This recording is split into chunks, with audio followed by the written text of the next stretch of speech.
this from the dog standpoint, because the way you're going to help your dog understand what you want is to view it through their lens, right? So, first off, I prefer to use a martingale style collar on my dog. Here's two different types. This chain piece is the martingale. This one has it as a loop.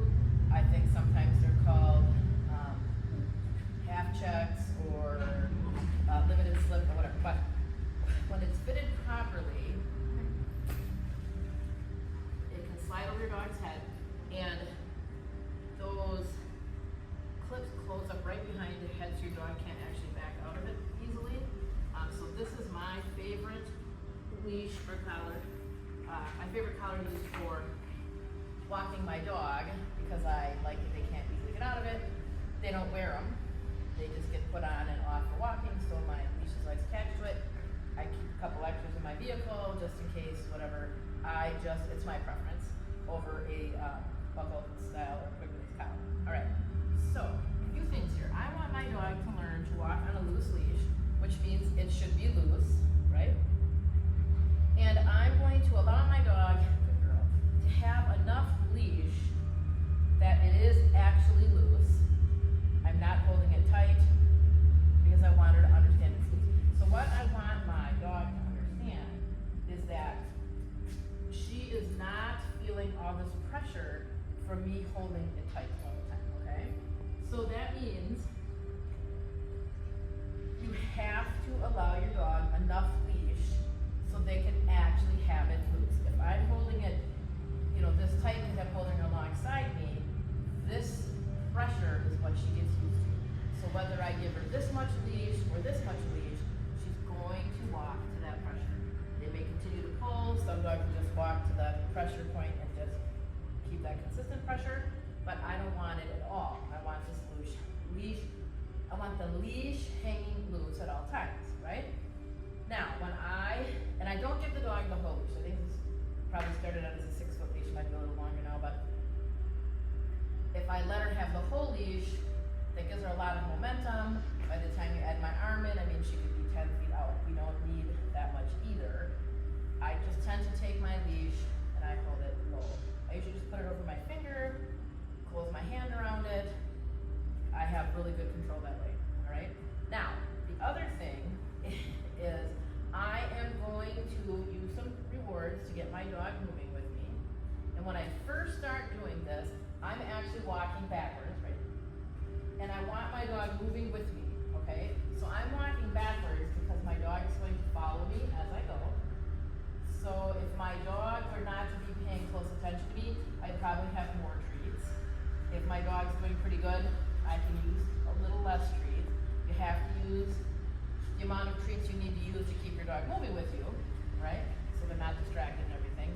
But I'm going to get treats. I may have to have a whole handful right here to keep them with me. I may be able to say, oh yes, randomly grab one out of my treat bag and give it to them, whatever. So the reason I'm doing this is that I want my dog to follow me. So we are moving together, and the leash is loose because she's, because she's following me and where I'm going, or not at this exact moment. So I don't have enough treats for her in this exact setting. I'm not sure what's on the floor, but we just had class. All right, so I'm gonna have my treats, ready? And I'm moving along, giving her the treats. She's moving with me, we're moving along, she's following, nice loose leash. All right, once we've got that pretty well established, we're gonna try to start walking forward.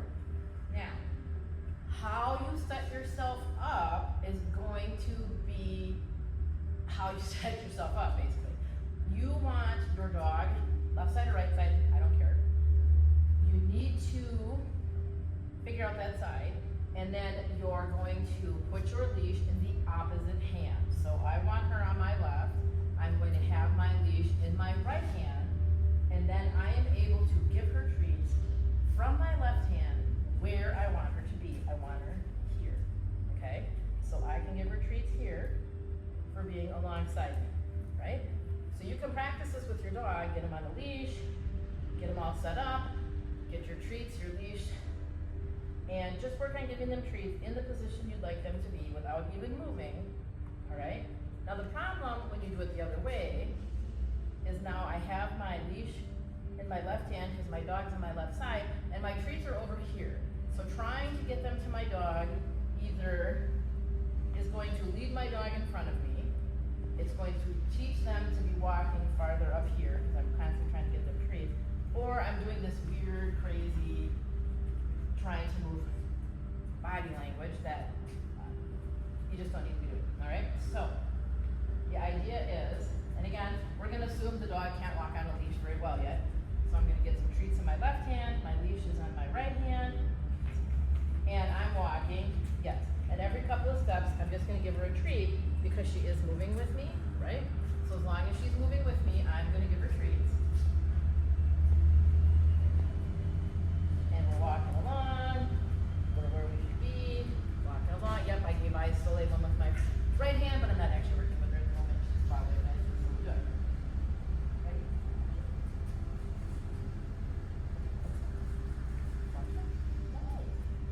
Every few steps, if I couldn't keep her with me, I'd be handing her treats. And I try to keep track of how many steps that is. Let's say 5.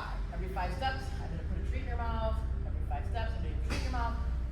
What's gonna start happening is my dog is going to start every 5 steps looking up to me because they're expecting to get treats every 5 steps. And I apologize for this, the noise in the background. They're doing some construction out front, so hopefully that's not a big problem, or I'll be fixing it in some production. Anyway, back to this. So if I'm picking a number of steps, 1, 2, 3, 4, 5, I'm handing her a treat. If I'm pretty consistent with that, they are paying attention, right? So she's gonna notice about every 5th step that I've taken, she gets a reward. She's going to start looking towards me in that approximately every 5th step with this expectation. When that starts happening, make sure you're rewarding your dog. Tell them yes, give them a treat, mark that behavior, tell them that's important. That will help them start paying attention to you better on your walks, right? Now, I'll be honest, if I'm out walking my dog for the sake of walking my dog, I don't care if she's alongside me or in front of me, I just don't want her with a tight leash, right? So if I was gonna let her have a sniff walk or more of a entertaining type walk, I might hold on closer to the end of my leash, but probably not. I still don't feel they need that much leash because it can kind of get you in trouble.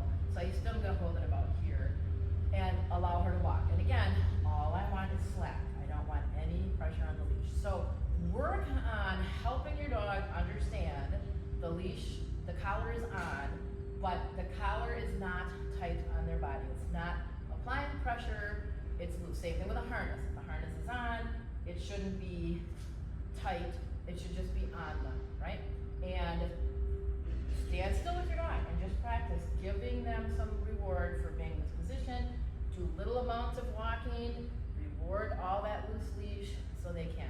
But if you don't set yourself up right from the start, you're just gonna have issues. So, loose leash, leash in the opposite hand of the dog, treats on the side where the dog is, so I can reward the dog where they are, and that is going to make your life so much easier and help the dog better understand what you want.